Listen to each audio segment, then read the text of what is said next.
Welcome to our live Saturday question and answer class. Feel free to put your questions about pronunciation, American accent, fluent speaking in the chat at any time, and I'll turn to those in a moment. If you're watching as a replay, you can put questions in the comments, and I always get back to you with answers and resources here on the channel and on my website for you. At the start of class today, I want to talk about fluent speech, and specifically about the phrase, how we say, what do you want to do? There are a number of different ways we link and reduce and say this in fluent speech.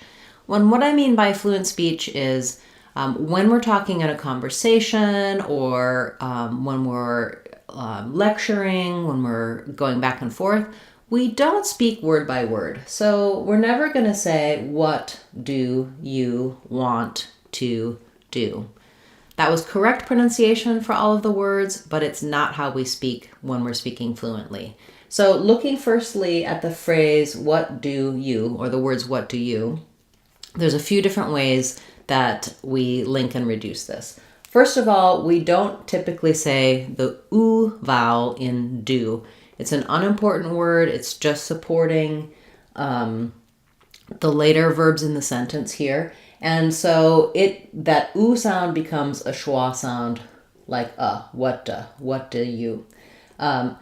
Then next, because we have a T followed by a D, we don't typically say what duh. That's actually hard. It makes me have to break the fluency of my speech.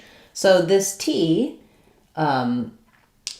gets basically eliminated, or it turns into a flap and it links together with this D, and we just make one sound, wada.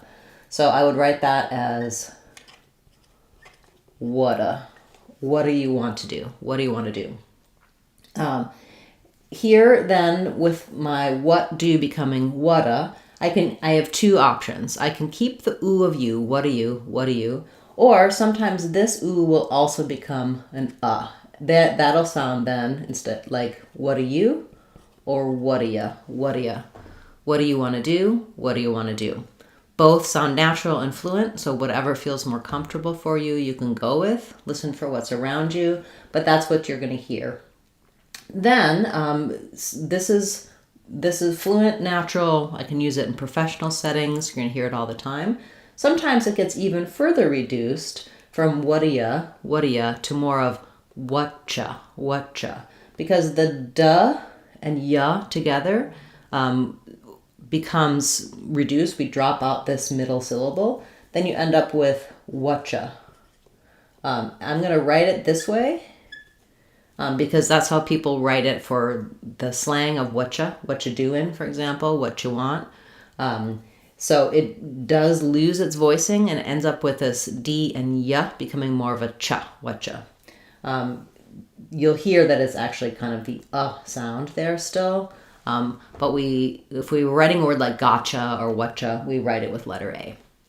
So a couple different ways, what do you, whatcha, all appropriate and correct for, rather than saying it word by word, what do you. I'd say this one is more casual. So you might say that with your friends. This one is more professional. This is what you'd say when you don't know someone or at work. This is the safe one for all contexts and either of these options. Then when we're looking at want to do, what do you want to do? So first of all, if I'm going to use all three words, I definitely am going to link these two T's. And by linking a final T to another T, what's going to happen there is I'm going to make an unreleased T here. Want, I'm going to stop the air as though the T is happening, so the end will be quite short. I'll be blocking the air for the T, and then I just release it on the next T, want to do. So I can keep the oohs here. What do you want to do? What do you want to do? Or want to do. So this can be an ooh or an What do you want to do? What do you want to do? This is probably less common because by the time I'm getting rid of that ooh and making this more casual, then I might also drop this T And then that means I drop both T's. So if I'm dropping the T of to and making it just an sound, then I end up with wanna. What do you want to do? What do you want to do? So I would say we often say this, even in professional speech. This is probably a little bit more casual. What you wanna do. That definitely sounds quite different. Totally fine and be understood by your friends and people that you know well. In a professional setting, what do you want to do? What do you want to do? Both are going to be acceptable. You might want to go with this one, slightly more formal. So I do have a number of videos talking about question words that start with what do you and with what, how to say want and want to in different contexts. But when you put it all together, you can see there's a lot of different ways that we might be saying this phrase. And I probably said them at the beginning when I was telling you the phrase, and you didn't even notice that I wasn't saying each of these words or pronouncing it with the full, all of the sounds. So that's why it can be challenging when you're looking at fluent speaking if you're thinking of phrases word by word rather than thinking about how they're connected and being aware of what sounds change. It all has to do with what are the important parts of the phrase for meaning. So a lot of our linking reductions come from smaller words being less important.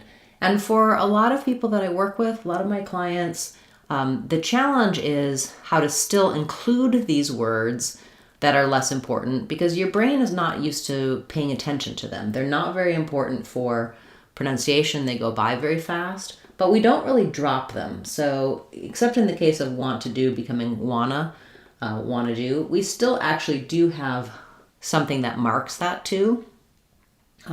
For some speakers, especially Chinese, Russian, a few other languages, the tendency is to drop some of these small words like do and to, and the, for example, because you can hear how fast and unimportant they are when you're listening to native speakers. Your brain might not even register them.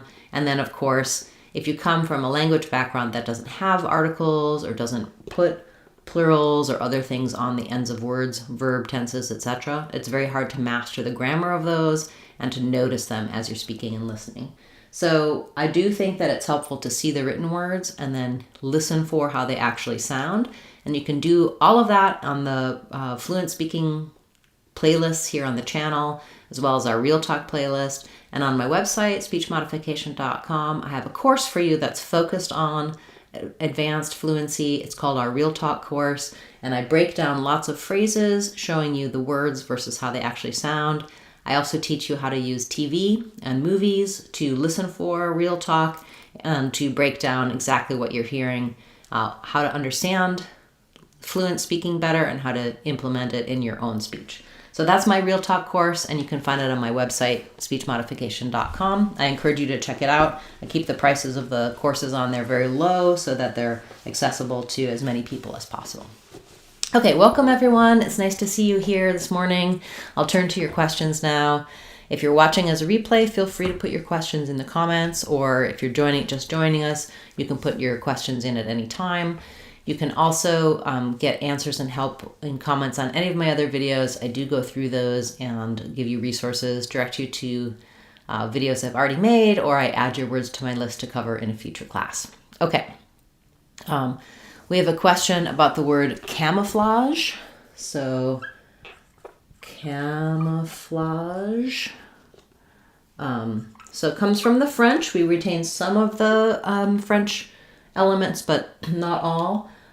We stress on the first syllable cam, and the letter A has the A, like in cat. So it'll sound like camouflage. This O doesn't really get the O sound anymore because it's an unstressed, reduced syllable, so it's going to sound like an And then we have our F and L. The letter A says the sound, camouflage. So that is does remain from the French. And then the GE is going to say the J sound. So I would write this as camouflage. So I write the J sound with a ZH because it's the same mouth position I have for the SH sh sound. It's just that my voice is on J. camouflage, camouflage. We also sometimes hear people just call it camo, and that just sounds like camo. So there we do keep the clear O sound if you're abbreviating it, wearing camo, or he has good camouflage. Very good. Thank you for that question. Okay, we have a question about physiognomy and cacophony. So let's do cacophony first because I'm confident about my pronunciation of that one. So this is, it looks like it would be maybe stressed on the faux syllable, like the word phony, but it's actually stressed on the middle syllable, and it follows the rules. So letter O says the ah sound, and the first letter A is going to be an unstressed schwa. So it's going to sound like ka, ka, th, ni. So we lose our O of phony because it's also an unstressed syllable. So I would write that as ka, ka, th, ni. So there was a real cacophony of sound in the subway station.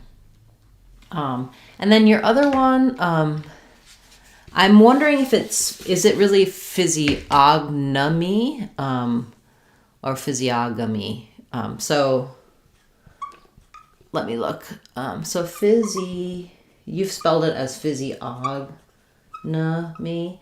If that's the correct spelling, I'm going to guess that we're stressing on the og syllable. And the beginning is a phys, og, me. So that's based on other patterns. I don't actually use this word myself. So I would also double check, verify in the dictionary that you see that ah is the stressed syllable, but that would make that letter O be an sound. And then physio. So again, sometimes when we're talking about physio, we would end on O and the O would be clear, like in camo. In physiognomy, it changes because that syllable is stressed. Couple of challenging words. Thank you for bringing those up and for your support of the channel. Okay, we have a question about making a J sound when people say did you. Yes, so just like in my our original phrase, rather than do you, like whatcha, did you can also become more like did you. This D and ya, people will change it to a J. They merge those two together. So did ya talk about it? Did you see her? What did you think? So you don't have to do that change. What did you think? What did you think? You can keep it as a y sound, but because the d and y together are very close to a j, people often will make that change. Great comment. Same thing with could you do it? Did you, could you? That's a common combination of linking that makes a change. That's a great point. Thank you. Okay, we have a question about the word, scourge. So I believe scourge is just an sound. Scourge, a real scourge on the government. Yes, very good. And then you also asked about stereotype. So stereotype is actually just the same way we pronounce the word stereo and the word type. So we have a stress on stereo and a secondary stress on type. So it's going to sound like stare, E-O, type. And between the E and the O, you'll notice we do a little vowel-to-vowel linking there, E-O. So naturally a little y sound will happen as we connect stereotype. It's not a good idea to stereotype people. Very good. Okay. We have a question about the contraction I will, and how to practice that. So I will, we contract to I'll. One thing I suggest to people is to think about the grocery store aisle, or the aisle of there's rows and aisles, aisle of seats. It's also the same as aisle, the shortening for island. The technical pronunciation, you have the I diphthong, aisle, and the dark L. But what you'll hear is that it kind of sounds like I, and then as I'm moving from that front I, that kind of high front vowel, to the sound before the L, I end up with a little y connecting them. So I'll. So I would slow it down and include all of those sounds. I'll. And then try to speed that back up. I'll. And then once you can say I'll fluently, use it with a lot of verbs. I'll go, I'll talk to her, I'll do it. The other thing that you'll hear is that as I say it more quickly and more fluently, I sometimes lose some of this diphthong and therefore some of this y sound. And it sounds just a little bit more like I'll go, I'll do it, I'll talk to her, I'll have to think about it. So not all the time. It is correct to say I'll, but if that's difficult for you, a lot of times in fast speech, we lose the diphthong. It becomes a little more like I'll do it, I'll do it. Almost like the word all, but with more of a front unrounded vowel. I'll do it. Do you have a couple of videos for I'll and all, how to do those that can give you some more explanation to listen to and a little bit more practice, but kind of nailing down how you want to say it and then using it in lots of short sentences is going to make it go more smoothly for you. Thanks so much for being a channel member. I do really appreciate your support. And if the rest of you would like to find out more about channel membership, you can click the join button after you've subscribed and it'll show you some of the perks I offer to channel members. Great. Okay. So for confidant versus confident, the difference here is that in confident, we stress the con syllable. In confidant, we stress the dant syllable. And whether or not I say those T's depends on what comes next. So if I say I'm confident, you're going to hear the T. He's my confidant. We're going to hear the T if it just ends on the T. If I'm saying I'm confident that, I'm probably going to use an unreleased T, or confident in. There you might drop the T. I'm confident in, or you might flap the T. So how we pronounce T at the ends of words depends on what comes next. The main difference between these two words, confidant, someone I confide in, is set last syllable stress, and confident, feeling good and solid in your abilities, first syllable stress. That's some interesting words. Thank you for bringing that up. Okay. We have a question about who'd, what'd, and how'd. So for who would becomes who'd, and how we pronounce that is just with the oo and the d sound together. Who'd like some pie? Who'd be available that weekend? Who'd do something like that? And then how would becomes how'd. These are not contractions we typically write, but we say them. So that sounds like how'd, ow, like it rhymes with loud. So how'd you know? How'd he get there? How'd I do that? How did I do that? Sometimes that's for did. So how'd you like that?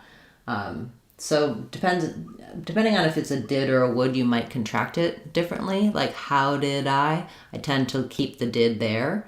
How'd I? Maybe I would use that some. But how would you, you can use how would you or how'd you. How'd you, I would say we did also use that for how did you. A little confusing for the contractions that have the D at the end because they could be would or did depending on the context. And whether or not you contract makes a slight difference there. And then lastly, you asked about what did. I do have probably quite a few videos talking about this contraction, and we typically we would say what did. What did you think? What did you do? What did you say to her? So we basically drop this T, or we change it to a flap and link it to the D, and we just end up with kind of one flap sound in between. What did. So who'd, how'd, and what'd. Very good. Excellent questions and very common combinations, very natural for fluent speaking. So thank you for that topic. That's very helpful. Great. We have a question about strenuous. So in strenuous, we have the first syllable stress. Letter E says the like get. So first syllable stress, the sound, strenu. So this NU has a y sound in it. Strenu, not strenu. You, us, and then we have a schwa. Because we're going from the rounded oo to the unrounded us, you're going to hear a little w sound in there. So I would write this as stren, you, and then think of the w connecting to the us. It was very strenuous exercise. That was a very strenuous day. Yeah, good word. Thank you for that. Great question. Okay, we have a question about Constantinople, the old term for Istanbul. So Constantinople. Stress is on the O, but we have secondary stress on con, so it sounds like constan. This one is an A vowel, and this one's an A, black cat vowel. Constantinople. Constantinople.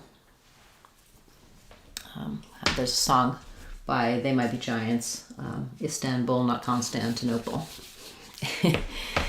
Okay, great. We have a question about mightn't. This is not something that we use in American English.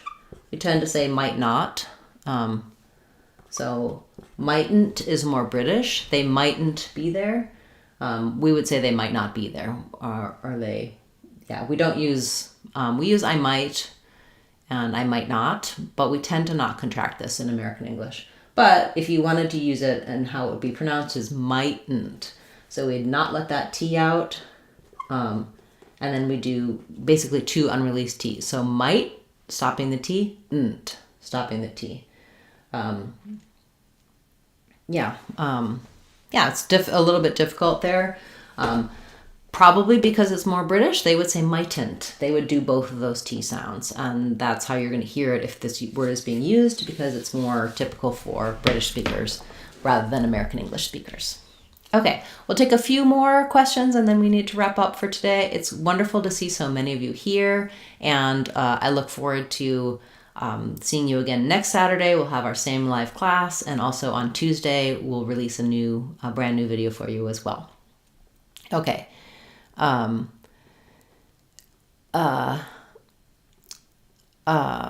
Tips for transcribing. So are you thinking about how to write down and transcribe pronunciation that you hear using IPA symbols? Basically learning what the sounds are, and going through the process of checking everyday words, looking at it based on specific sounds, especially vowel sounds can be helpful. And yeah, it's really just the more you practice to transcribe, the easier it becomes. And you see that I also use IPA transcription as well as my own alternative spelling that I think is helpful for people who don't read IPA to understand sounds. So I try to use consistent spelling rules for English to transcribe. Okay, we have a question about the word ululating, and does the first syllable start with a Y sound? Yes, so in ululating, it's U. Oh, you can think of it as Y-O-U or Y-O-U. So U, not tating, ululating. Ululating. Flap T there at the end. The crowd was ululating at the soccer game. Yeah. Okay, very good. Thank you so much for today's class, for being a part of it, for your questions, all the comments on the videos. It helps me know what videos to create next and where to go. I did mention on the channel earlier this week that I'm looking at doing some new types of videos where I'm doing a little bit more talking, so you can do some listening comprehension, looking at fluent speaking and shadowing, some videos out of the studio, out in the world, so you can tell me what you think about that idea. And if you have suggestions for what you'd like to see, let me know. Of course, keep coming to our Saturday live classes and asking your questions, and tune in on Tuesday for our next new video. Thanks so much, everyone. It was nice to see you this morning, and have a great weekend. I'm Christine Dunbar from speechmodification.com. Remember, if you want to sound like a native speaker, you can do it. speechmodification.com. Bye, everyone. Hope to see you again soon.